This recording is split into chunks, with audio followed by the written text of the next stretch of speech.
Salut à toi, bienvenue dans ce nouvel épisode de mon calendrier de l'Avent. Comme d'habitude, si tu n'as pas vu les épisodes précédents, je te conseille d'aller les voir afin de mieux comprendre l'histoire. Prêt? Alors pose-toi tranquillement, et c'est parti.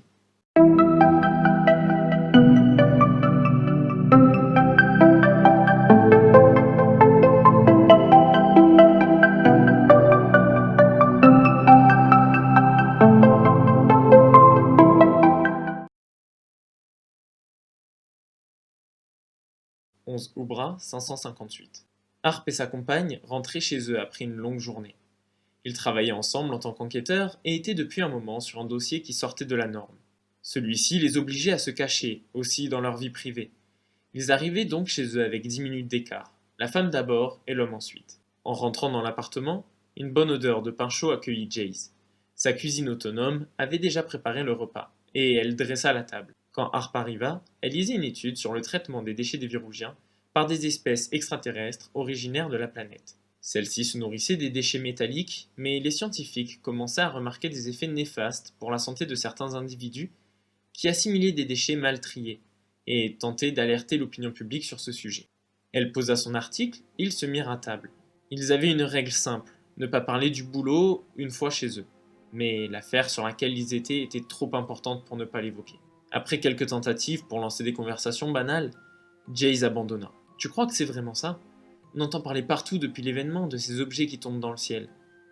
Tu crois que ça pourrait être des gens de l'humanité? Harp ne savait pas vraiment quoi répondre.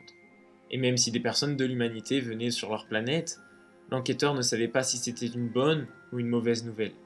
Je pense que si des agents de l'humanité sont envoyés, on le saura assez vite. Mais si c'est le cas, ça veut surtout dire qu'ils savent peut-être quelque chose qu'on ignore, ou alors au contraire, qu'ils sont aussi perdus que nous, mais qu'ils espèrent trouver une réponse, répondit sa compagne avec un air soucieux. Je ne sais pas vraiment par où commencer pour trouver des infos. D'après les on-dit, ils atterriraient un peu au hasard sur la planète. La probabilité de tomber sur l'un d'eux me semble infime. Harp était content qu'il se concentre sur cette enquête. L'autre sujet sur lequel il travaillait l'inquiétait bien plus, surtout depuis les découvertes faites le jour même. Il savait que, tant que tout ne serait pas mis au clair, il devrait être très prudent. Si leurs soupçons se confirmaient, il faudrait impérativement qu'on ne puisse pas faire le lien entre eux et cette enquête. Le voyant soucieux, Jace lui demanda « Tu penses à cette affaire? Ne t'inquiète pas, on va vite savoir ce qu'il se passe. » Harp se dit qu'il avait bien réussi son coup. Lui qui voulait éviter le sujet? Non, non. Je pensais aux hommes de l'humanité. Je me disais qu'on pourrait organiser une petite virée dans la campagne, histoire de demander aux paysans s'ils ont vu quelque chose. Si un vaisseau a atterri dans un champ, ils seront sûrement au courant. Bonne idée. En revanche, ça nous ralentira pour les autres affaires. Il faudrait peut-être qu'on bosse chacun de notre côté. Harp eut un air désapprobateur. Non. Étant donné les circonstances, ça nous fera un peu du bien de se faire oublier un moment. On n'a qu'à dire qu'on se donne 3 jours à la campagne, puis quand on revient, on se concentre sur l'autre affaire. Ça leur allait à tous les deux. Avant de se coucher, ils préparèrent leurs affaires et prévoyaient de partir le lendemain matin vers 7h, ce qui leur offrait une nuit confortable de 10 heures. 12 Oubra 558. Le couple arriva devant la navette 10 minutes avant le départ. Ils jouaient le rôle d'un jeune couple fou amoureux qui partait rejoindre de la famille. Un observateur attentif aurait trouvé étrange leur accoutrement et leur unique sac de voyage. Mais la plupart des gens n'y faisaient pas attention. La navette affichait comme destination Aluminis, mais s'arrêtait à de nombreuses reprises. Le terminus se trouvait à l'opposé de la zone fermière et ils avaient prévu de descendre au beau milieu du trajet. Ils y avaient des contacts, une agence indépendante avec laquelle ils avaient déjà collaboré par le passé. Leur communication avait été coupée après l'événement, mais ils étaient sûrs qu'ils les hébergeraient un moment. En plus, avec un peu de chance, leurs homologues auraient des informations qui pourraient les aider. La navette était puissante, et ils mirent 14 heures pour parcourir les quelques 1500 km qui les séparaient de leur destination. Sur le trajet, ils avaient dans un premier temps admiré les paysages si uniques qui s'offraient aux voyageurs qui longeaient la frontière des bois du Nord. Cependant, après plus de 3 heures de route et un arrêt d'1 heure à Bismuthis pour recharger la navette, ils partirent vers le sud, et le paysage devint beaucoup plus monotone, car constitué de champs à perte de vue. Pendant la seconde partie de leur trajet, ils se relayèrent, pour observer le paysage à la recherche d'une trace d'un atterrissage sauvage, au milieu des champs, mais ils ne virent rien. À peu près 2 heures après que la navette ait quitté la route principale, le chauffeur s'est arrêté, et a annoncé « Coopérative paysanne, 1 heure de recharge ». Le couple est alors descendu en remerciant le chauffeur, et a pris la direction de l'appartement où étaient basés leurs collègues.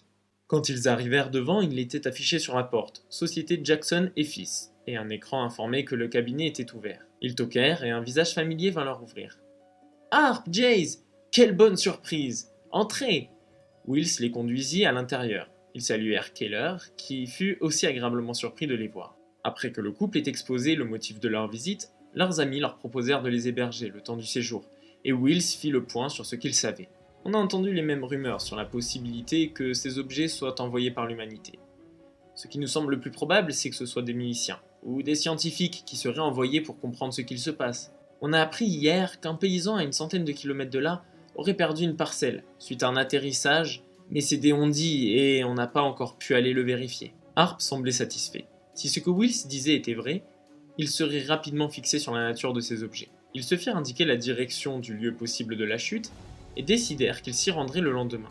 La longue nuit tomberait dans 4 heures et ils préféraient éviter de faire le chemin dans le noir. Même si la région était réputée pour être plutôt sûre, depuis l'événement des groupes se formaient pour profiter du chaos général et certaines routes étaient devenues mal fréquentées. Ils passèrent donc la fin de la journée et le début de la soirée avec leurs amis, à discuter de choses et d'autres autour d'un bon repas.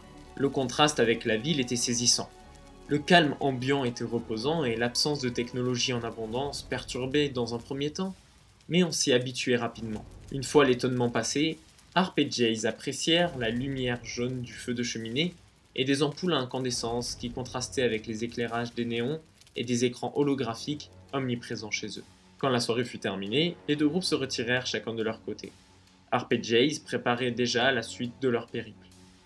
Il leur fallait dans un premier temps trouver un véhicule, et même s'ils s'étaient éloignés de la ville, ça ne les empêchait pas d'être prudents. Ils pourraient être surveillés, et si l'éloignement de la ville est un bon moyen de se faire oublier, c'est aussi l'occasion idéale pour un malfrat de se débarrasser d'enquêteurs trop curieux. Jace dit à son compagnon qu'elle avait vu un garage, et ils se dirent que ce serait l'endroit idéal pour commencer leur recherche. Ils pourraient sûrement trouver un habitant qui leur louerait son vaisseau contre une bonne rémunération, surtout en ces temps troublés.